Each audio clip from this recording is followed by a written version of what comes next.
Class 12th के MP board के सभी विद्यार्थियों, जिस घड़ी का आपको इंतजार था, जी हाँ, इकोनॉमिक्स के लिए एक ऐसा क्वेश्चन पेपर बता रहा हूं ना, डंके की चोट पर कह दूं, जो बच्चा इस क्वेश्चन पेपर को करके जाएगा एमपी बोर्ड में तहलका मचाएगा। ठीक है, मैंने मात्र और मात्र आपको 4 तरह के क्वेश्चन पेपर दिए जिसमें आपका पूरा काम हो जाएगा। उसमें से ये सेट सी है। ठीक है, सेट सी है। अभी इसका जरूरी नहीं कि सेट सी आपके पास एग्जाम में आ रहा हो कि नहीं आ रहा हो, तो वही देखोगे। ठीक है बेटा, 4 सैंपल पेपर और चारों सैंपल पेपर को आप ध्यान से समझोगे तो पूरी चीज आपकी समझ में आ जाएगी। चलिए, व्यष्टि अर्थशास्त्र जो है संबंधित है, व्यक्तिगत मात्राओं से संबंधित है।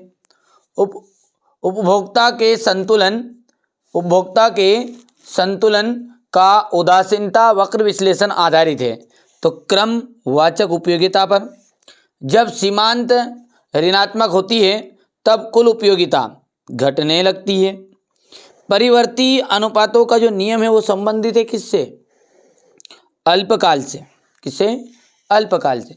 एक फर्म का उत्पादन फलन है, तो एक फर्म का उत्पादन फलन है आगतों एवं निर्गतों से संबंध है। निम्न में से किसे अप्रत्यक्ष कर में शामिल करेंगे? तो इनमें से किसको अपन अप्रत्यक्ष कर के रूप में शामिल करेंगे? तो यहाँ पर आ और बा दोनों हो जाएगा। ठीक है, यहाँ पर देख सकते हैं अपना पहला चूज द करेक्ट ऑप्शन है। ठीक है, पहले में आ जाएगा यहाँ पर इंडिविजुअल यूनिट से, दूसरा जाएगा यहाँ पर, तीसरे के अंतर्गत आ जाएगा यहाँ से देखो। ठीक है, चौथे की बात करें अपन तो यहाँ पर आपका जाएगा शॉर्ट पीरियड। फिफ्थ के अंतर्गत आपका रहने वाला है यहाँ से दूसरा।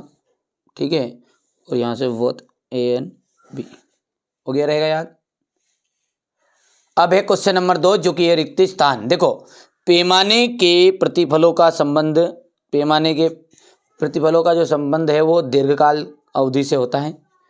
पूर्ति के जो नियम होते हैं, पूर्ति के नियम कीमत और वस्तु के बीच धनात्मक संबंध बताता है। जॉन मेनाल्ड किन्स की प्रसिद्ध पुस्तक the journal theory of employment, interest and money प्रकाशन सन 1936 में हुआ। ठीक है, तो कब हुआ था? 1936 में। जीएसटी की जो दर है वो 5% है, 12% है, 18% और 28% का स्लैब है। ठीक है, विदेशी विनिमय दर को फॉरेक्स दर भी कहते हैं। यहाँ पर इंग्लिश मीडियम वाले बच्चे बढ़िया से स्क्रीनशॉट ले लेंगे और पढ़ लेंगे ना एक बार अच्छे से। चाहिए मेरे को, सुबह एग्जाम में पेपर में क्वेश्चन आते हैं तो बिल्कुल ऐसा नहीं कहोगे नहीं हमने तो पढ़ा था ही नहीं, तो भैया पढ़ लीजिए है अच्छे से। ठीक है, अब तुम्हारे लिए मेहनत की भैया, मैंने स्पेशल पीडीएफ नहीं ली तो मत लो, पछताना बाद में मत लो यार, मत लो, तुम तो लायक ही नहीं हो, लो ही मत ही तुम तो अभी, और जाना ही मत अब। नहीं तो अब लेने जाओ कि हाँ साहब लांगा इस अपन स्पेशल पीडीएफ, मत लेना। क्योंकि आने के बाद में मिलूंगा, कम से कम तुमको कहने में तो आएगा कि नहीं यार देखो मैंने समझाया था, कई ढोर को समझाया था कि नहीं ले लो बेटा, मॉडल पेपर अपने ले लो और स्पेशल पीडीएफ ले लो। नहीं ली कोई बात नहीं, अच्छी बात, मत लेना। ठीक है, सुबह ही मिलाएंगे अपन, ज़्यादा समय की बात नहीं कह रहा हूँ मैं, अभी पेपर देखा उसके बाद मिलाएंगे कितना है कितना नहीं आया। ठीक है, उपयोगिता एक आत्मनिष्ठ धारणा है। उपयोगिता जो है आपकी एक आत्मनिष्ठ धारणा है क्या? यदि हम बात करें बेटा इसकी तो दूसरे की, तो यहाँ पर आपका बिल्कुल सत्य बात है। अवसर लागत को आर्थिक लागत भी कहते हैं, बिल्कुल सही बात है। दूध का बाजार स्थानीय बाजार का उदाहरण है, तो स्थानीय तो ही सही। ठीक है, यहाँ पर अपन बात करें तो पूरे ही आपके राइट है, ये पढ़ना है आपको ध्यान से। हो गया, चलो इसके बाद में तो ये भी सत्य है, ये भी सत्य है, ये भी सत्य है, ये भी है, ये भी है और ये भी है। हो गया, बोलो जल्दी बोलो। मोटे अनाज का जाएगा पूरक वस्तु है, सॉरी, मोटे अनाज का आपको मिलाना है गिफिन वस्तुओं से।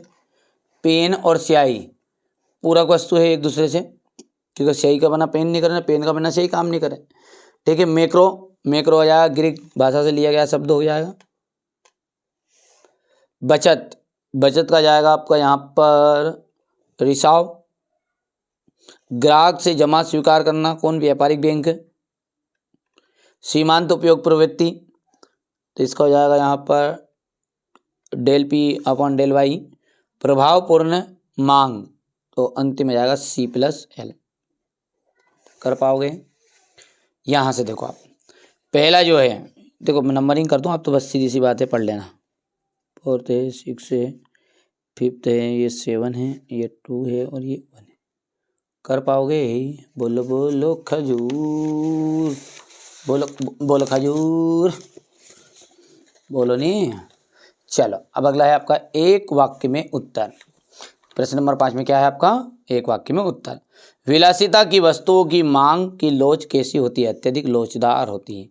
टंकी में रखा पानी किसका उदाहरण है, तो स्टॉक का उदाहरण है। स्टॉक कर लिया भैया हमने, घर में स्टॉक कर लिया। ओ गौ में कोटे गाँव है कि नहीं अपनी, है नहीं, जैसे कई पूछे कई लोग, वो है ये।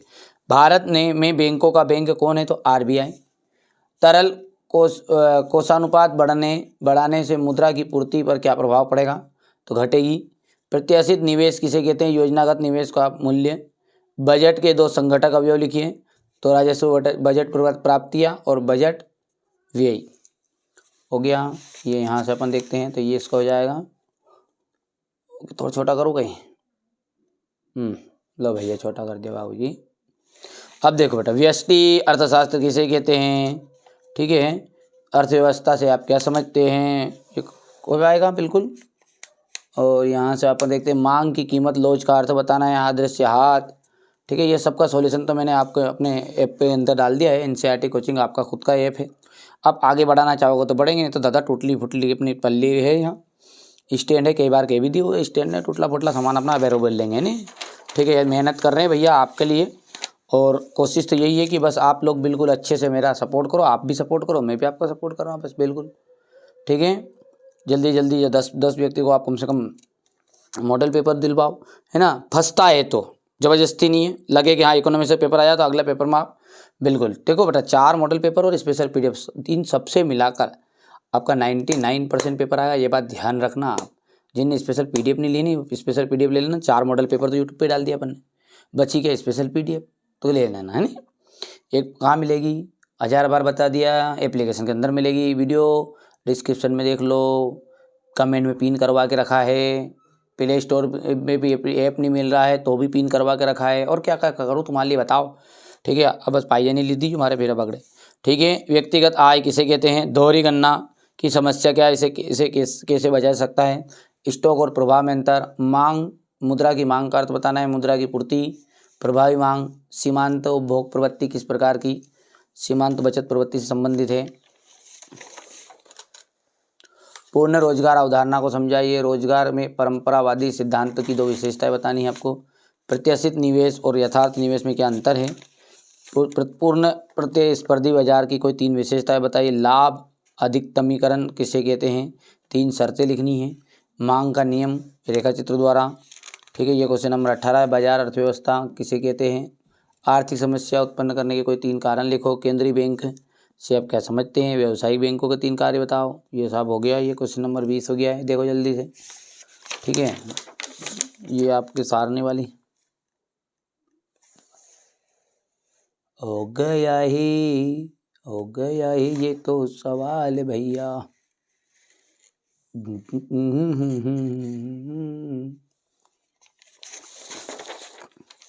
वस्तु सेवा कर GST से क्या समझते हैं।